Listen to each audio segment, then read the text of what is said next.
जय हिंद दोस्तों। मैं अनिल कुमार। मेरे चैनल का नाम है एजुकेशन मंत्रा। इसमें आपका स्वागत है दोस्तों। इससे पहले जो हमारी बातें हुई हैं कि हम एक न्यूज़पेपर को लेकर के उसका रिव्यू करते हैं, उसमें आपको बहुत सारी जानकारी देते हैं जो करंट से रिलेटेड है या निबंध से रिलेटेड है या मेंस से रिलेटेड है। यूपीएससी हुआ, यूपीपीएससी हुआ या अदर स्टेट के एग्ज़ाम हुए, वनडे एग्ज़ाम हुए जिसमें उनमें भी जीएस, जिन जिन एग्ज़ाम्स में जीएस आता है उसकी सारी जानकारी हम आपको, करंट की जानकारी अभी दे रहे हैं। भविष्य में आपको हम हिस्ट्री की क्लास या और जो भी कोई क्लास होगी जो भी बेहतर होगा वो आपके तक लेके आने की कोशिश करेंगे। लेकिन अभी क्या है दोस्तों, हमारी एक शुरुआत है कि न्यूज़पेपर में जो सूचना आई है, जो करंट की डेली यूज़ की सूचनाएं हैं, उसको हम आप तक पहुंचाएं ताकि आपको एग्ज़ाम देने में और आपको टाइम, खासतौर से आपका टाइम बचे, ताकि धीरे धीरे करके एक एक दिन में ही आप वो सारे करंट जान लें जो आप एक मैगजीन को 300-150 पेज की पढ़ते हैं, इकट्ठा आपके पास आ जाती है। वो सारी सूचनाएं हम आप तक एक एक दिन पर डे के हिसाब से आप तक पहुंचाएं। तो दोस्तों, आज के कड़ी में हम 20 अगस्त को उठा रहे हैं। कल कुछ खास आर्टिकल और कोई ऐसी सूचना थी नहीं तो हम एक वीडियो नहीं बना पाए। हालांकि हमने सोचा था कि किसी और मुद्दे पर या किसी और चीज़ों पर वीडियो बना के आपको डाल देंगे, लेकिन कुछ व्यस्तता की वजह से हम ऐसा नहीं कर पाए। लेकिन आज है 20 अगस्त 2021। आज दोस्तों, आज हम बात करेंगे फिर एक आर्टिकल पर, और एक अच्छा आर्टिकल है जो आपके बहुत काम आने वाला है। ये इसका जो शीर्षक है दोस्तों वो है चुनाव सुधार और राजनीतिक अनिच्छा। मतलब कि जो चुनाव होते हैं, इलेक्शन कमीशन या चुनाव आयोग जो इलेक्शन करा रहा है उसमें क्या सुधार की आवश्यकता है। जैसे हम लोग दैनिक जीवन में बात करते रहते हैं कि चुनाव आयोग ऐसा कर रहा है, अरे देखो कोई भी जीत लेता है, कोई आपराधिक प्रवृत्ति का व्यक्ति है वो भी जीत ले रहा है, वो भी चुनाव लड़ रहा है और जीत जा रहा है। तो उसी परिप्रेक्ष्य में हम बात करेंगे आपसे कि क्या हो सकता है, क्या दिक्कतें हैं और क्या होना चाहिए ये इस चुनाव सुधार को लेकर के किस तरीके। तो दोस्तों क्या है कि अब जैसे देखिए, कोई चीज़ शुरू करना होता है, जैसे कोई दोस्तों निबंध अगर को शुरू करना है, निबंध को लिखना, सबसे पहली बात है कि स्टार्टिंग कहाँ से की जाए, क्या स्टार्ट किया जाए ताकि आपको भी अच्छा लगे और एग्जामिनर जो चेक करने वाला है उसको भी अच्छा लगे। तो दोस्तों, मताधिकार लोकतंत्र का आधारभूत तत्व है। आप चुनाव सुधार पर अगर कोई भी निबंध आया तो आप ये सीधे सीधे इस तरीके से लिख सकते हैं कि मताधिकार लोकतंत्र का आधारभूत तत्व है। मतलब ये है कि मताधिकार ही एक ऐसी चीज़ है जो लोकतंत्र को मजबूत बनाए हुए। लोकतंत्र में सबसे इंपॉर्टेंट चीज़ होती है हम और आप हैं, और हम आपसे भी ज़्यादा इंपॉर्टेंट है जो हम जाकर के मत देते हैं, अपना अपना वोट देते हैं। तो दोस्तों, क्या समस्या थी, अभी मामला क्या था कि अभी जब बिहार का चुनाव हो रहा था दोस्तों, बिहार का जो विधानसभा चुनाव हो रहा था, तो उसमें चुनाव आयोग ने 8 राजनीतिक दलों पर जुर्माना लगा दिया। 8 राजनीतिक दलों पर जुर्माना क्यों लगा दिया? क्योंकि सुप्रीम कोर्ट के आदेश से जितने भी राजनीतिक दल हैं और जितने भी लोग चुनाव लड़ रहे हैं और वो जो लोग आपराधिक प्रवृत्ति के हैं, उनको अपने अपराध के बारे में चुनाव आयोग में एक चुनाव आयोग के अंदर आपको लिखित रूप से देना होता है दोस्तों। तो ये 8 जो राजनीतिक दल हैं उन लोगों ने अपने आपराधिक, जो भी लोग चुनाव लड़ रहे थे, जो विधानसभा का चुनाव लड़ रहे थे, उन लोगों ने अपनी आपराधिक गतिविधियों को चुनाव आयोग को नहीं दिया, इसलिए उसने 8 राजनीतिक दलों पर उसने एक जुर्माना लगाया। लेकिन बात यह है कि जुर्माना लगाने से क्या है, उनको रोका कैसे जाए, आखिर वो क्यों राजनीति में प्रवेश किए। तो दोस्तों, ये दौर है 80-90 के दशक का। जब आप 80-90 के दशक में जाएंगे तो वहाँ पे क्या था कि धीरे धीरे करके चीज़ें, जातिवादी व्यवस्था जो है तेज़ी के साथ अब उभर रही थी। वह जातिवादी व्यवस्था तो पहले ही थी, लेकिन ये है कि इसका चुनाव में यूज होने लगा। तो अलग अलग लोग थे, अलग अलग जातियों के लोग थे जो अलग अलग जो है उनको अपने क्षेत्र में अपनी एक पकड़ बना लिए थे। उनके माध्यम से जो विधानसभा चुनाव लड़ने वाले थे, ये लोग उनसे संपर्क करके उनकी सहायता लेकर के चुनाव जीत जाते थे। वो बंदूक के बल पर सहायता करते हो या पैसा दे करके सहायता करते हो, लेकिन उन्हीं के बल पर ये चुनाव जीत जाते थे। तो जो आपराधिक प्रवृत्ति के लोग थे दोस्तों, उनको ये लगने लगा कि अगर मैं किसी और को चुनाव जिता सकता हूँ तो आखिर मैं ही क्यों नहीं लड़ करके चुनाव जीत जाऊं और मेरा जितना भी अपराध है वो राजनीति के पीछे चला जाए और मैं जननेता और जनप्रतिनिधि बन जाऊं। ऐसा ख्याल आया। तो ये दोस्तों 90 के दशक में, 80 और उसके दशक में आप देखेंगे कि बूथ कैप्चरिंग और ये सब बड़ी आम बात थी। लेकिन 90 के दशक में आप देखते हैं दोस्तों कि चुनाव में अपराधीकरण बहुत ज़्यादा हो गया, क्योंकि जो अपराधी कल को इन लोगों की मदद करके चुनाव जितवा देते थे वो खुद से आकर के चुनाव जीतने लगे। अब वो चुनाव लड़ने लगे और चुनाव जीतने लगे।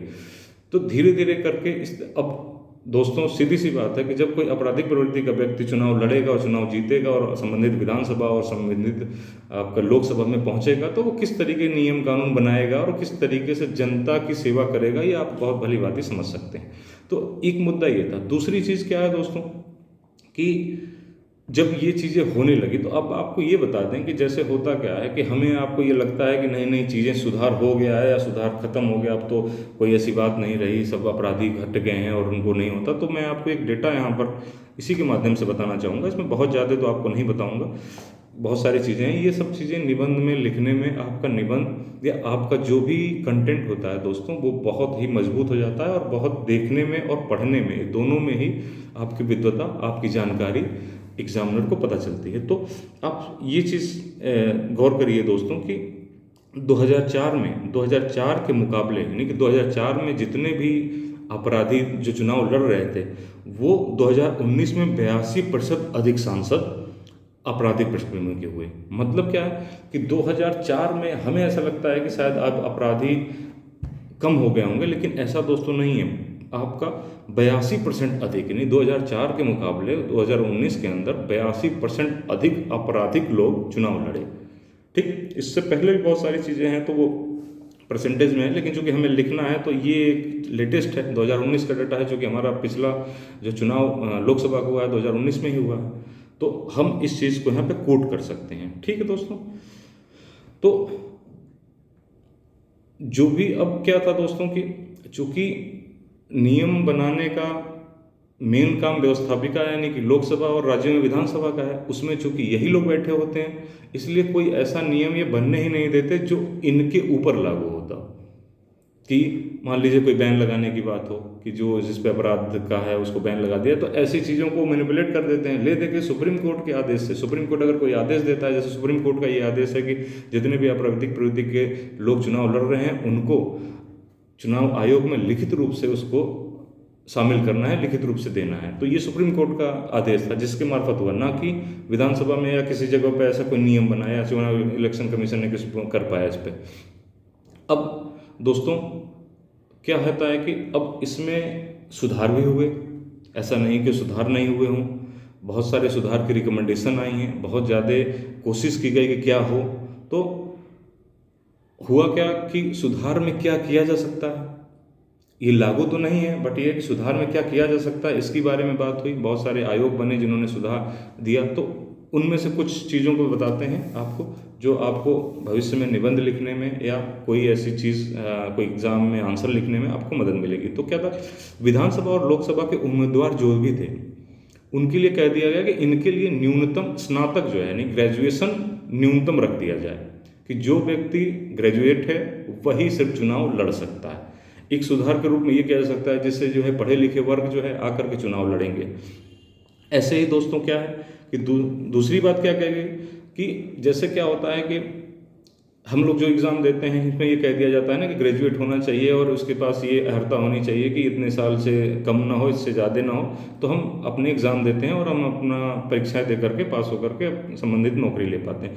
वैसे ही चुनाव लड़ने वालों के लिए ये कहा जाए कि वो पंचायत और निकाय चुनाव का अनुभव होना चाहिए। मतलब ये है कि जब वो लड़ने आए हैं, जब चुनाव विधानसभा या लोकसभा का चुनाव लड़ते हैं, तो वो पंचायत का चुनाव और निकाय चुनाव लड़े हुए हों, तभी उनको टिकट दिया जाए ताकि वो आगे चुनाव विधानसभा या लोकसभा का लड़ सकें। उसी प्रकार क्या है दोस्तों, अगर कोई प्रत्याशी है, अगर कोई प्रत्याशी सांसद विधायक है, ठीक है दोस्तों, अगर वो न्यायालय द्वारा दोषी करार दिया गया हो, अगर वो न्यायालय द्वारा दोषी करार दिया गया हो तो संबंधित पार्टी पर दंड और जुर्माना लगाया जाए। अगर उसने ऐसे किसी व्यक्ति को उसने अगर टिकट दे दिया है जो कि दंड मिल चुका है न्यायालय से, तो उसके ऊपर जुर्माना, उस पार्टी पर ही जुर्माना लगा दिया जाए दोस्तों। इस तरीके का अगला क्या है, अगले चौथे नंबर पे हम क्या रख सकते हैं, चुनाव को जो है पूरी तरह से सरकार खर्च करे। जो भी सरकार एक अमाउंट निर्धारित कर दे कि इस अमाउंट में ही आपको चुनाव लड़ना है, तो उसी अमाउंट पे ही चुनाव लड़ा जाए, अदर और किसी अमाउंट और अदर अलग तरीके से आप खर्च ना कर सकें। इसी तरीके की रिकमेंडेशन दोस्तों 1998 में इंद्रजीत गुप्ता समिति ने जनहित में कानून रूप देने की बात की थी कि इस तरीके का एक कानून बनाया जाए जिसमें कि सिर्फ वही अमाउंट खर्च किए जाए जो सरकार कहती है।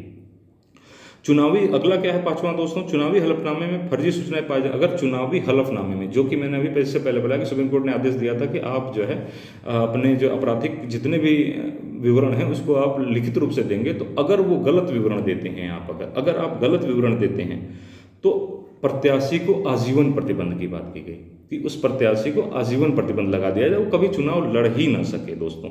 इस तरीके का एक बड़ा, इसी प्रकार से दोस्तों क्या है कि छठे नंबर पर क्या है, राइट टू रिकॉल। जो जनता है, जो लोग हैं, उनको राइट टू रिकॉल की सुविधा प्रदान की जाए, क्योंकि माननीय प्रतिनिधि सुधार करने के लिए राइट टू रिकॉल के मतलब ये है कि फिर से हमें ये लग रहा है कि नहीं हमें चुनाव, ये हमने गलत आदमी को वोट दे दिया इस तरीके से, तो राइट टू रिकॉल की एक। उसके बाद क्या है, सातवें नंबर पे नोटा है। नोटा क्या है दोस्तों, none of the above. NOTA का जो फुल फॉर्म है नन ऑफ द एबोव, मतलब ये है कि जनता को ये अधिकार हो, लोगों को ये अधिकार दिया जाए, एक बटन उस मशीन में, इलेक्ट्रिक वोटिंग मशीन जिसको कहते हैं, उसमें एक ऐसी बटन भी दी जाए जिसमें जनता को ये अधिकार हो कि उस जितने भी लोग प्रत्याशी हैं, जितने भी लोग चुनाव लड़ रहे हैं, वो उसमें किसी को भी पसंद नहीं कर रही है जनता, लोग उसमें से किसी को पसंद नहीं कर रहे हैं। इससे क्या होगा दोस्तों, इससे ये पता चलेगा कि जितने भी प्रत्याशी थे ये इस लायक नहीं हैं कि जनता उनको वोट करे। तो क्या होगा, नैतिक दबाव बनेगा अगली बार पार्टी के ऊपर कि वो ऐसे प्रत्याशी को लेकर के आए जिनको जनता पसंद करती हो, जो जनता प्रतिनिधि का काम करें। तो एक ये चीज़ है दोस्तों कि नोटा को लागू कर दिया जाए। ठीक है दोस्तों, तो ये 6-7 आपको हमने बताया, 6-7 सुझाव जो इसको रिकमेंड करके हो सकता है कि चुनाव को जो हम निष्पक्ष और एक ऐसा प्रत्याशी को लेके आए जो हमारे हित में काम कर सके, जो हमसे मिल सके, हमारे हित में काम कर सके। लेकिन आपराधिक प्रवृत्ति के लोग जब आएंगे तो वो हमारे हित में काम नहीं, वो अपने हित में और कुछ खास तौर से भ्रष्टाचार में ही लिप्त रहेंगे, क्योंकि उनको भी मदद करने वाले कुछ खास लोग होंगे जिनकी वो मदद करेंगे। तो इस तरीके से दोस्तों आपको चुनाव सुधार और राजनीतिक अनिच्छा कि चुनाव सुधार कैसे होना चाहिए, क्या समस्याएं हैं और उसको दूर कैसे किया जा सकता है, इन चीज़ों को अगर निबंध में लिखा जाए दोस्तों तो वो काफ़ी हद तक हमारा एक अच्छा निबंध तैयार होगा और आपके एग्ज़ाम में आपको अच्छे नंबर मिलेंगे। बाकी ये चीज़ यहाँ पे दोस्तों, एक और सूचना ये थी कि जो अशरफ गनी साहब जो अफ़गानिस्तान के राष्ट्रपति थे, उनको यूएई ने शरण दी है दोस्तों, यूएई ने शरण दी है। ठीक है, तो एक क्वेश्चन ये बन सकता है कि हाल ही में हुआ क्या नाम है कि अशरफ राष्ट्रपति कहाँ चले, किस देश ने शरण दिया, एक पीटी का क्वेश्चन बन सकता है। तो उसमें यूएई ने शरण दिया। अब मैं आपको ये देश को दिखाना चाहता हूँ कि यूएई है कहाँ, जहाँ पर अफगानिस्तान के पूर्व राष्ट्रपति को शरण दी गई। तो दोस्तों ये देखिए आप, ये रेड कलर का है और ये कर्सर आपको दिखाई दे रहा है, ये रहा यूनाइटेड अरब अमीरात। ठीक है दोस्तों, यूनाइटेड अरब अमीरात है जो, अब ये देखिए अरेबियन सी है दोस्तों, अरेबियन सब, ये गल्फ ऑफ अडम है, एथेन की खाड़ी जिसको कहते हैं। ठीक है दोस्तों, पर्शियन गल्फ है ये। और ये रहा दोस्तों ईरान और ये रहा अफगानिस्तान। का मतलब ये है दोस्तों कि अशरफ गनी साहब अफगानिस्तान से ईरान होते हुए सीधे यूनाइटेड अरब अमीरात, और यूनाइटेड अरब अमीरात में ने कहा है कि हमने मानवीय आधार पर अशरफ गनी साहब को हमने अपने यहाँ शरण दी है। इससे हमसे कोई मतलब नहीं है, क्योंकि वो एक व्यक्ति हैं और एक राष्ट्राध्यक्ष रहे हैं, इसलिए उन्होंने उनको शरण दी है। यहाँ पर बहुत सारी बातें हुई थी इसमें कि वो पैसे लेके भाग गए हैं और ये हुआ है, तो उन्होंने एक वीडियो जारी करके दोस्तों ये कहा है कि ऐसा कुछ भी नहीं है, मैं सिर्फ बिना पैसे लिए अपने परिवार के साथ उनकी रक्षा के लिए यहाँ पहुँचा हूँ। बाकी आप देख सकते हैं पाकिस्तान, अफगानिस्तान, ऐसे करके बार बार मैप देखने से भी दोस्तों क्या होता है कि हमें जानकारी हो जाती है। जब दोस्तों को उन जगहों के बारे में पता चल जाएगा कि कौन सी जगह कहाँ पे है, तो आपको किसी भी चीज़ को याद करने में या समझने में बहुत आसानी होती है।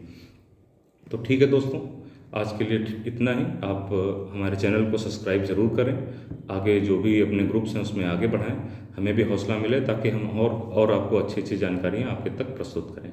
ठीक है, बहुत बहुत धन्यवाद।